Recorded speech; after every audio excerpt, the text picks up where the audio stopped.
La otra ponencia del segundo bloque es perspectiva técnica e impacto de las celdas de combustible de hidrógeno, a cargo del doctor José David Rojas Fernández.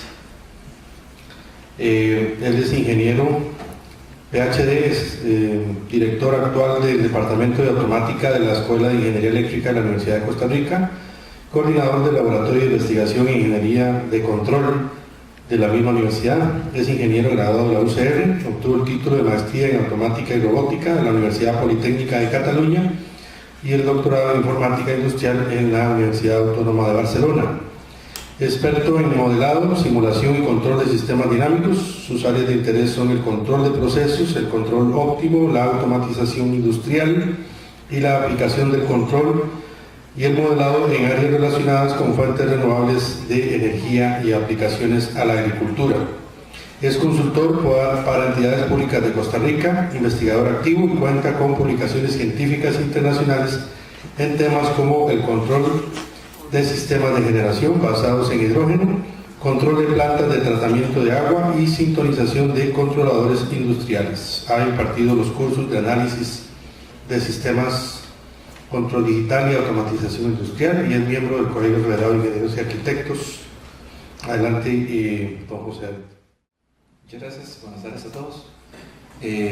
Sí, la presentación es perspectiva técnica e impacto de las celdas de combustible de hidrógeno. Yo tengo algo de experiencia trabajando con este tipo de tecnologías, entonces les quería comentar un poco las cuestiones técnicas alrededor de ellas y mi experiencia mientras estuve en España con este trabajo. Lo primero que tenemos que tomar en cuenta es que en la naturaleza todo es un ciclo, excepto por el sol, que es una fuente de energía externa a este ciclo natural. Toda la energía y toda la materia fluye. De una manera u otra va pasando de un ser a otro. Por ejemplo, el lobo se come al conejo, las lombrices se comen al lobo cuando se muere, eso sirve de abono a los árboles. El conejo no come árboles, pero igual, digamos, la idea es esa. Entonces, en la naturaleza todo se cierra. Citando al Rey León, digamos, es un ciclo sin fin, por decirlo de alguna manera. Pero nosotros tenemos una forma de trabajar distinta. Igual tenemos al Sol como una fuente primaria de energía, que está ahí siempre hasta que se acabe, igual que todo, pero digamos, van a pasar muchos millones de años antes de que eso suceda. Pero nosotros tenemos otra fuente muy importante, que también viene del Sol, digamos, solo que ahora se encuentra en una reserva, digamos, distinta, que son los combustibles fósiles. Nos sirve para las ciudades y también para cosas menos importantes, aunque igual de divertidas. Pero eso no cierra el ciclo en ningún punto, digamos. Uno podría decir que tal vez los desechos que nosotros tengamos aquí, el CO2 que expulsamos a la atmósfera, lo que sea, algún día volverá a la naturaleza, pero ese ciclo puede ser tan extenso, de millones de años, que digamos, a niveles humanos es prácticamente algo que no se cierra nunca.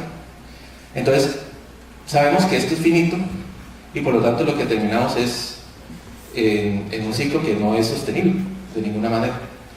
Entonces nosotros tenemos que buscar una alternativa para poder venir y darle la energía a todo lo que nosotros necesitamos, pero encontrando tal vez un ciclo que nosotros podamos reconstruir la energía que estamos utilizando.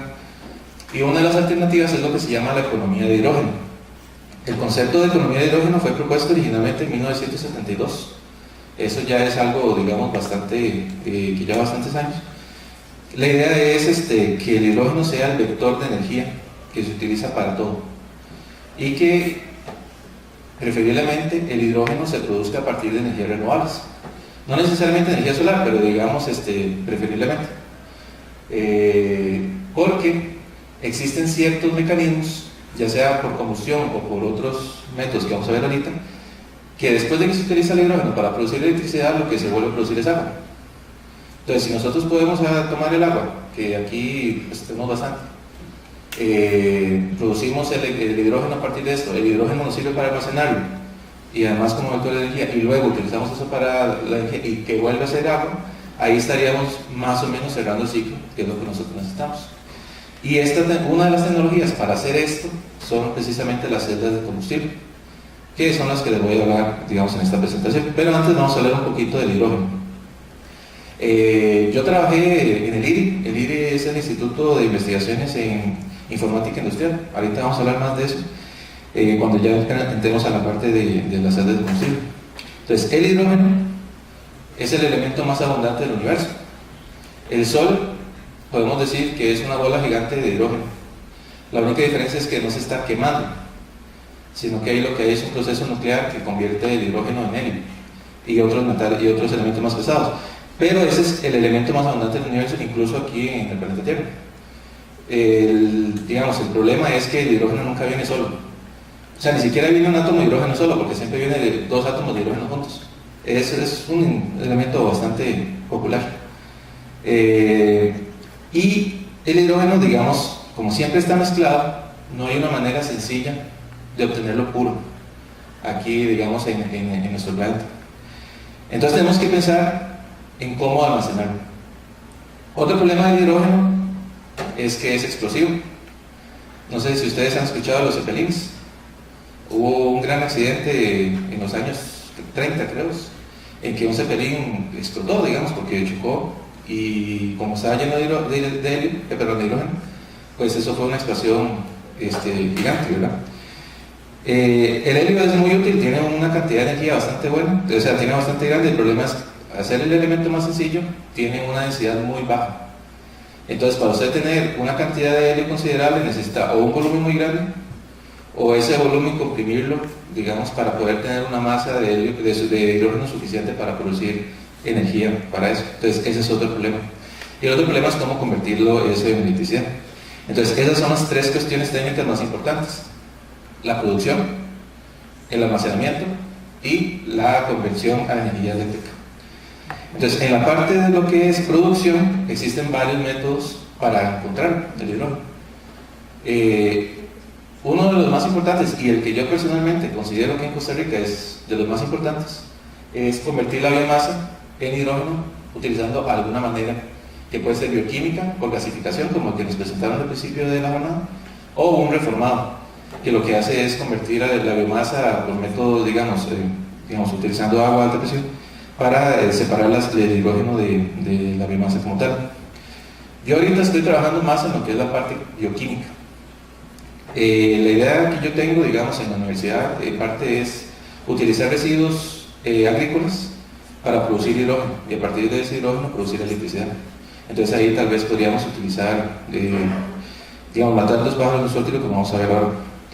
El otro es precisamente utilizar recursos, combustibles fósiles, que por medio de un reformado o gasificación se produzca el hidrógeno, porque los combustibles fósiles son largas cadenas de hidrocarburos.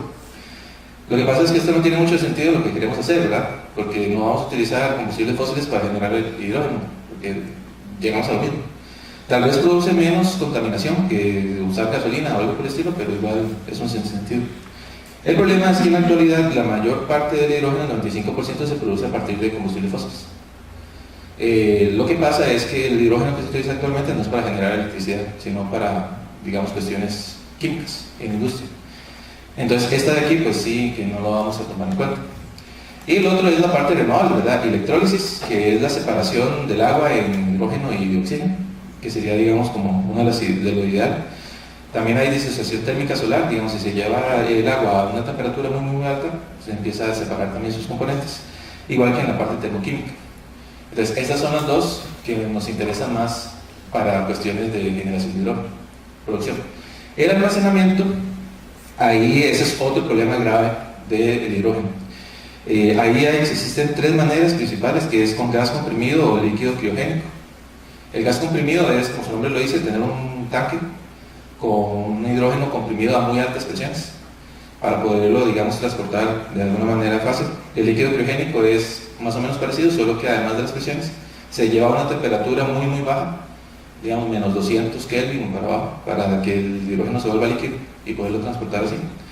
Y el otro, que es el que está en investigación ahorita, es mediante estado sólido, que la idea es que tengamos como una plaquita de algún material que ya sea que absorba el hidrógeno de alguna manera y lo guarde en la superficie, o que simplemente se una a sus componentes para transportarlo de alguna manera. Entonces, este es uno de los más prometedores, solo que está todavía en investigación. Y la forma de producir, de utilizar el hidrógeno para generar electricidad, pues pueden ser de varios tipos. Una es térmica directamente, que por ejemplo podría ser una aplicación que se llama Power to Gas, que es más o menos distinto a lo que es utilizar el hidrógeno. La idea es que los excedentes de electricidad de la red, por ejemplo en la noche, cuando todo el mundo está durmiendo y no se está gastando mucha electricidad, utilizar esos excedentes para producir electrólisis en el agua y utilizar ese gas para mandarlo por las tuberías de gas en los países en los que hay tuberías de gas para que lleguen a las casas. En Costa Rica eso no sería, digamos, lo que se podría hacer, digamos, es la gente que compra los cilindros de gas, pues que se mezcle el metano, el butano o lo que sea con hidrógeno para aumentar un poco la capacidad. En los países que tienen sistemas de canalización de gas para las casas, pues se podría mezclar el hidrógeno con esos gases. Lo otro es el motor, digamos, ustedes podrían perfectamente en un motor, digamos, en un carro o en cualquier otro motor de combustión, introducir la gasolina junto con el hidrógeno o solo el hidrógeno, hacer combustión y luego a partir de eso generar el movimiento mecánico que necesitan.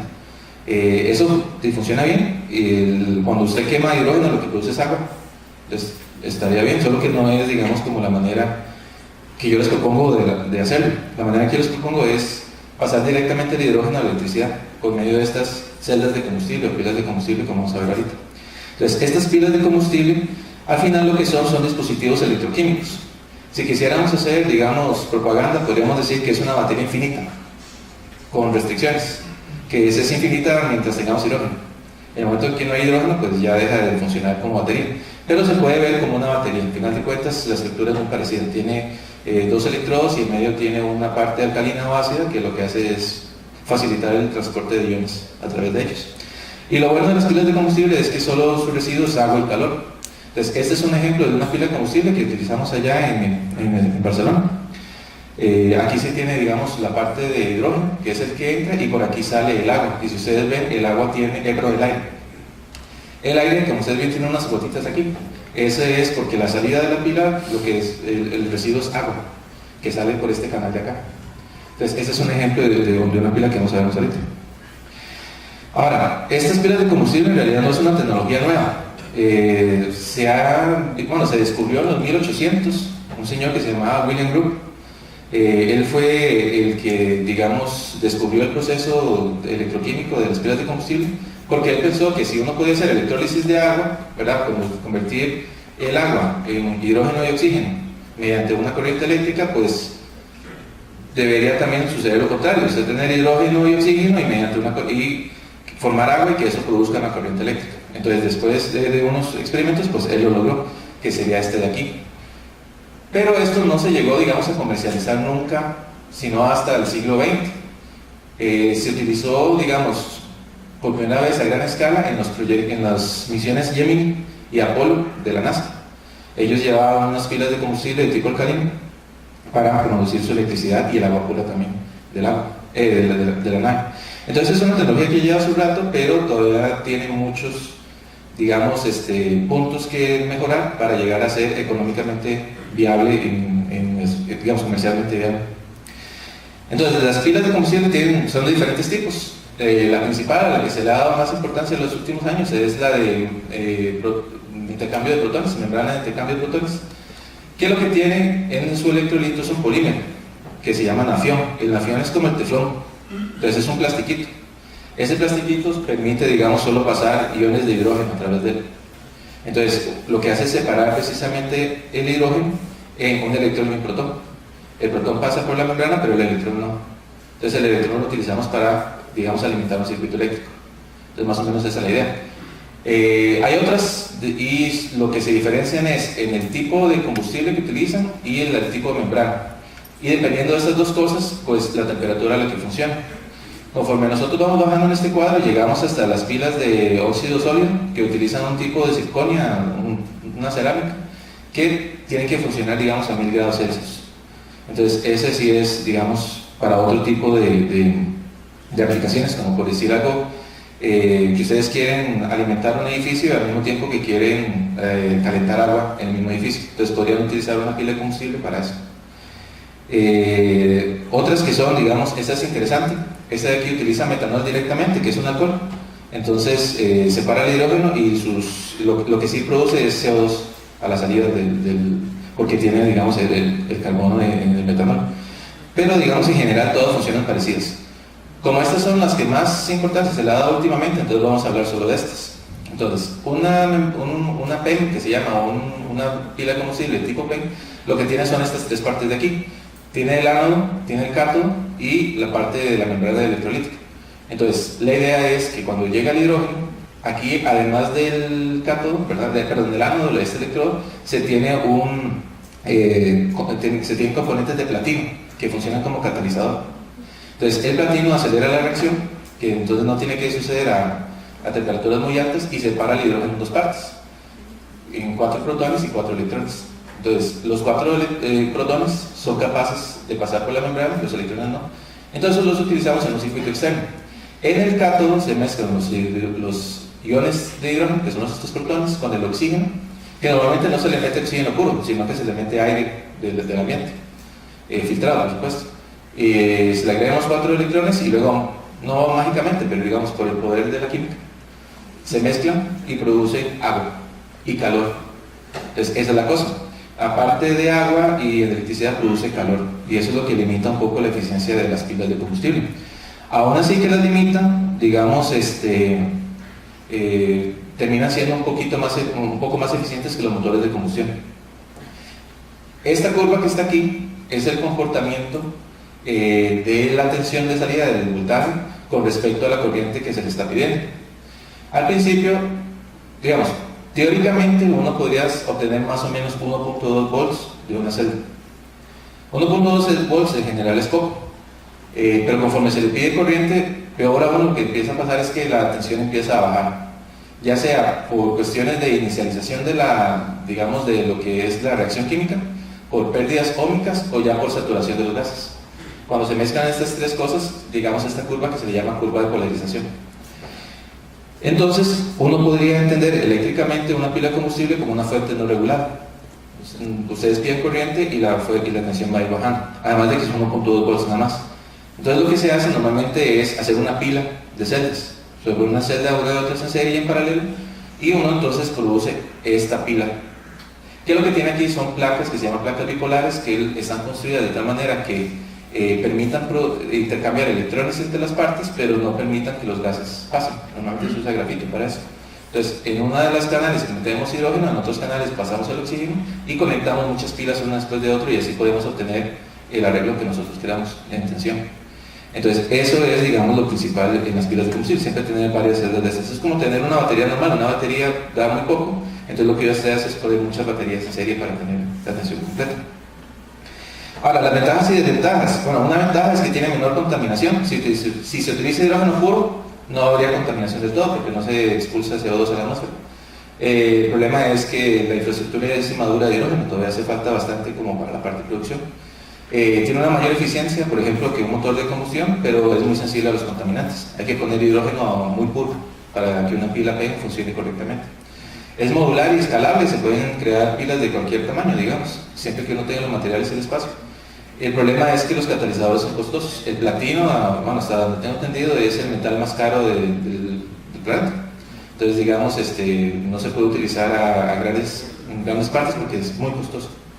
Tiene una buena respuesta a la carga. Cuando uno lo enciende, digamos, empieza a funcionar y, digamos, rápidamente llega a un valor estacionario de la tensión cuando se cambia la corriente. Entonces es bastante bueno. El problema, digamos, también es que se necesita un manejo térmico y de humedad delicados, porque las pilas son muy buenas, pero son delicadas también. Hay que saberlas tratar. Entonces, de esto es lo que vamos a hablar más ahorita a continuación. Son silenciosas porque no tienen ninguna parte móvil, y eso es lo bonito, digamos. Si ustedes hacen hidrógeno y quieren generar electricidad, por ejemplo, con un generador que tiene un motor de combustión, les va a funcionar bien, pero eso va a hacer un ruido increíble a la hora que están los motores girando. Esto no produce ruido del todo, porque no vibra de ninguna manera, pero sí son delicadas. Y tiene un amplio rango de aplicaciones, porque las pilas estas PEM, como tiene baja temperatura, se pueden utilizar desde sistemas portátiles. Digamos, podríamos tener una computadora que tiene un compartimento de hidrógeno y que esa sea la batería, por ejemplo, y que uno nada más vaya recargando el hidrógeno, hasta que uno podía tener, por ejemplo, un edificio funcionando con una pila.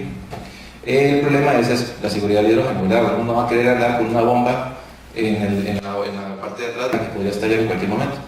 Entonces, todas esas cosas hay que irlas trabajando. Ahora, yo les voy a explicar mi experiencia en el IRI. El IRI es el Instituto de Robótica e Informática Industrial. Es un centro de investigación que está en conjunto con el Consejo Superior de Investigaciones Científicas y la Universidad Politécnica de Cataluña. Está en Barcelona, en España. Puse el Camp Nou porque literalmente estábamos como a 300 metros del Camp Nou. En general era muy tranquilo porque no hay partido normalmente, ¿verdad? El problema es cuando hay un partido. A mí me tocó, digamos, una final de la Copa del Rey ahí. Por eso no jugué al Barcelona. Bueno, como no jugué al Barcelona, se hizo en Barcelona. Era el Sevilla contra otro equipo y el partido era a las 8 de la noche y empezaron a llegar los autobuses desde las 9 de la mañana, digamos. Entonces ese día lo mejor que uno puede hacer es como terminar temprano y se va a poner muy loco, pero digamos es interesante. Si ustedes algún día van a Barcelona, y se lo recomiendo, digamos, vayan a ver la Sagrada Familia. Es una de las construcciones más interesantes e imponentes. Algún día la terminará, supongo. No sé, tiene más de 100 años construyéndose. Entonces, algún día va a terminar.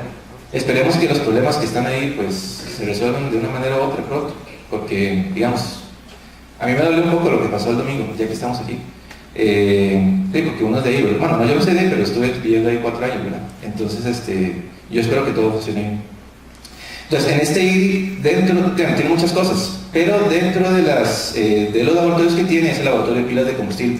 Entonces, dentro de esas pilas habían 4 estaciones distintas. Esta es la estación número 2. La estación esta era interesante porque tenía, digamos, una cámara para controlar la temperatura, el ambiente de la pila.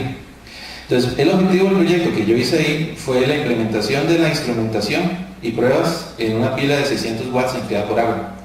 Y además el modelo del proceso térmico, que era lo que se necesitaba para controlar la pila. Entonces, es la estación. Los que han jugado Mario Bros, esto se parece mucho a los castillos esos que uno va moviéndose y golpea, bueno, en Super Nintendo por lo menos. Entonces, lo interesante es que era vertical, ¿verdad? No es como las otras que eran horizontales. Eso tiene sus pros y sus contras. Sus pros es que ocupa menos espacio que una estación normal. El contra es que, como era enfriada por agua, teníamos un circuito de agua que estaba justamente encima de la computadora y como si hay algo que puede pasar mal, va a suceder. Entonces, sí, tuvimos una fuga y se nos fue esta parte de acá, ¿verdad? Pero son experiencias que uno tiene. Después lo arreglamos y fue caro, pero funcionó. Entonces, las secciones principales de esta pila son 4. La pila y la carga electrónica, la línea de hidrógeno, la línea de aire y la línea de enfriamiento. Que esta era la diferencia con respecto a las otras pilas del laboratorio, que las otras pilas no estaban enfriadas por agua, sino por aire. Entonces, este es el sistema completo. La parte de la pila y la carga electrónica está conectada aquí. La pila tenía 20 celdas distintas, cada una tenía su propia medición de tensión. Y la carga electrónica lo que hace es pedir corriente independientemente de la tensión que haya. Entonces uno le podía pedir 1 amperio, 2 amperios, 30 amperios a pesar de la corriente a pesar de la tensión que hubiera. Entonces eso sirve para hacer pruebas a la pila. En la parte del hidrógeno teníamos el hidrógeno que venía de una bombona, bueno, del cilindro, ya le llamamos bombona. Pasa por el filtro y teníamos un controlador de flujo de masa, ¿verdad? Con un check de antirretorno y medíamos la presión en la pila. Teníamos también un cilindro de nitrógeno para limpiar cuando terminamos de hacer el experimento. Ahora, no lo terminábamos, digamos, la estación. La idea era que el hidrógeno que sobraba, pues lo realimentáramos aquí como para no desperdiciar el hidrógeno, ¿verdad? Pero eso quedó como para una segunda etapa del experimento. Luego estaba la parte de componente de aire, que lo que tenía interesante es que tenía un humidificador. Entonces utilizaba el agua de la pila para humidificar el aire, el oxígeno que entraba a la pila, porque se necesita cierta cantidad de humedad de la pila para funcionar. Y lo último era la parte del enfriado de la pila. Teníamos agua que venía después de un enfriador, que era un radiador con unos ventiladores, y lo hacíamos pasar por la pila para que sacara el calor que tenía y luego pasar por acá, porque casi prácticamente la mitad de la potencia de una pila se pierde en calor. Eso es algo, digamos, que hay que tomar en cuenta. La eficiencia de una pila anda más o menos por 50 o 60%, 50% de lo normal, la mitad se pierde en calor. La idea sería utilizar ese calor para algo, ¿verdad? Entonces ahí uno podría aumentar un poco la eficiencia del sistema completo. Entonces aquí están los detalles de la pila. Teníamos las mediciones de tensión bastante bien hechas, teníamos la de temperatura en las partes del agua, en las partes del hidrógeno. El problema es que no quisimos romper la pila, ¿verdad? Porque una fuga de hidrógeno no es buena para la salud. Entonces, digamos, las mediciones de temperatura las tuvimos que hacer superficiales en algunas celdas, no las pudimos meter dentro de la membrana como hubiéramos querido, pero se hizo entonces de esa manera. La parte de los medidores de masa pues eran controladores ya suyos, y teníamos unos solenoides para controlar el flujo de hidrógeno y de nitrógeno. Esta era la parte de enfriamiento del agua. Teníamos un pequeño reservorio y el agua que fluía a través del radiador y las ventiladoras. Y teníamos una jerarquía de control. Esto sí fue parte del proyecto mío directamente, que fue crear la parte toda de control de la pila para su experimentación, que esto es lo que me gustaría, digamos, replicar aquí en Costa Rica en algún momento. Poder tener un laboratorio de pilas de combustible aquí en Costa Rica para avanzar en la investigación de este tipo de sistemas. Teníamos la computadora, un sistema en tiempo real, y teníamos una FPGA que estaba como por aquí, que lo que hacía era, digamos, tomar las medidas. Entonces, el programa que hicimos pues era más o menos complejo. Empezaba con una computadora, se comunicaba por red con el sistema en tiempo real, y luego empezaba la FPGA, que empezaba a tomar medidas muy rápidas. Entonces, después lo que hacíamos era, teníamos diferentes loops, cada uno funcionando en paralelo, que tomaban en cuenta los datos que venían de la FPGA y le pasaba la información al usuario. Los datos se guardaban aquí y luego le llamábamos vía FTP para obtener los datos del experimento. Entonces, eso era lo que ellos querían en el laboratorio, un sistema automatizado de estudio para esta pila en particular. Después de que se logró hacer la parte de eso, la parte, digamos, de instrumentación, empezamos con la parte del modelado técnico, porque la parte de control de humedad y control de temperatura en la pila son una de las cosas más importantes que uno necesita para mantener una pila que tenga una larga vida útil y además de que funcione correctamente.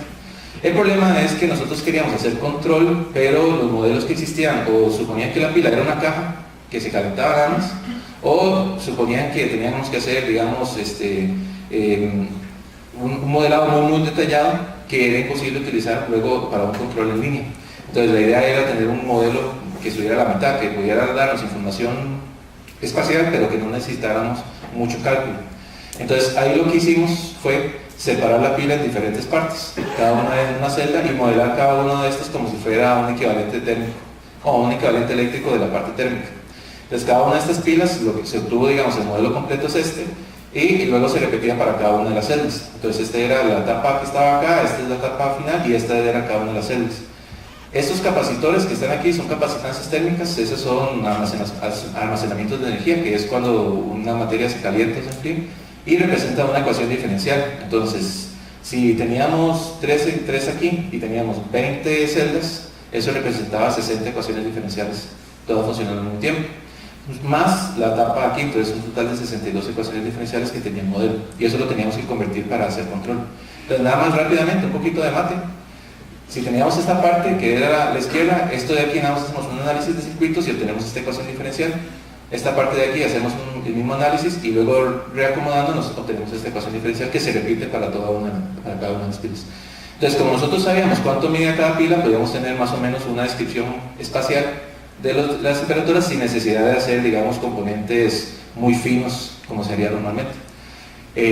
Validamos el experimento, obtuvimos bastante, digamos, nuestro modelo se aproximó bastante bien en valores estacionarios a lo que nos daba la pila. Lo probamos para diferentes niveles de carga y diferentes tensiones. Como vemos aquí, siempre estuvo muy acorde con lo que nos daba los valores del modelo.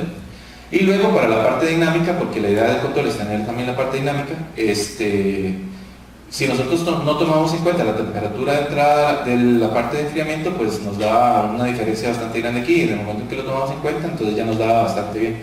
Entonces nuestro modelo, después de ajustarle los valores de los parámetros, llegaba a representar muy bien el comportamiento de la pila, que eso era lo que nosotros queríamos. Entonces la validación final, que fue como ya el último experimento, ¿verdad?, fue llevar la pila desde estar apagada hasta llegar al máximo y luego volverla a apagar para ver cómo se iba comportando la temperatura. Entonces nuestro modelo era esta línea azul y esta verde fue los datos que nosotros obtuvimos. Entonces estuvimos muy felices porque nos dio bien el modelo. Entonces eso ya nos daba pie para hacer muchas otras cosas más. Entonces en una segunda etapa lo que se realizó fue el control. Lo que hicimos fue controlar la temperatura de la celda con un sistema de control que manejaba la temperatura. Digamos, los resultados de esto lo escribimos en el Transactional Industrial Electronics del año 2015, creo que fue 2015, que está, digamos, se puede acceder a través de la IEEE por cualquier cosa. Si no, yo les puedo pasar el artículo también, por si les interesa. Ese sistema de control fue bastante interesante, utilizamos control predictivo ahí para tomar en cuenta el modelo y digamos intentar predecir cómo se iba a comportar la pila y a partir de eso y tomando en cuenta ciertas restricciones decidir la velocidad que necesitaban los ventiladores en el sistema de enfriamiento. Ahora, ¿cuáles serían las perspectivas para Costa Rica de las pilas de combustible? ¿Verdad? Que es lo que nos interesa en este momento. Digamos, yo siempre he creído que en Costa Rica las pilas de combustible serían bastante buenas, por varias razones. Una es la humedad. Las pilas son muy quisquillosas, en el sentido de que no se pueden secar, porque si se secan, el electrolito deja de funcionar, que digamos, no permite pasar los iones bien. Pero si está inundado, o sea, si es demasiada agua, se llenan los poros del electrolito y no deja pasar los electrones tampoco. Entonces se necesita como algo intermedio. Entonces no puede ser un lugar demasiado caliente, ni demasiado húmedo, ni demasiado seco. En Costa Rica, digamos, es bastante húmedo, pero digamos, se la juega más o menos, por lo menos en estas partes del país. La otra es la temperatura. Las pilas, estas pilas pueden funcionar a temperatura baja, entonces normalmente no hay problema con eso, pero si ustedes las tuvieran en una aplicación vehicular, necesitan ni que esté muy caliente ni que esté congelada. Entonces imagínense si ustedes están en Estados Unidos, tienen un vehículo que funciona con hidrógeno y salen en la mañana y está a menos 10 grados y se congela la pila y no funciona. Entonces el carro no va a funcionar de todas maneras hasta que se caliente un poco, pero no se va a calentar porque la pila no arranca. Entonces eso es un problema. Y si está muy caliente, pues tampoco, porque eso va a degradar el electrolito y la vida de la pila. En Costa Rica tenemos una temperatura buena, digamos, entonces ese no sería un problema para nosotros. La generación a partir de fuentes renovables, como tenemos generación a partir de fuentes renovables, podríamos intentar que los excedentes se utilizaran para la generación de hidrógeno también, de alguna manera. Y lo otro es que nos metimos en una camisa de 11 varas también, entonces tenemos que llegar a la carbono neutralidad de alguna manera.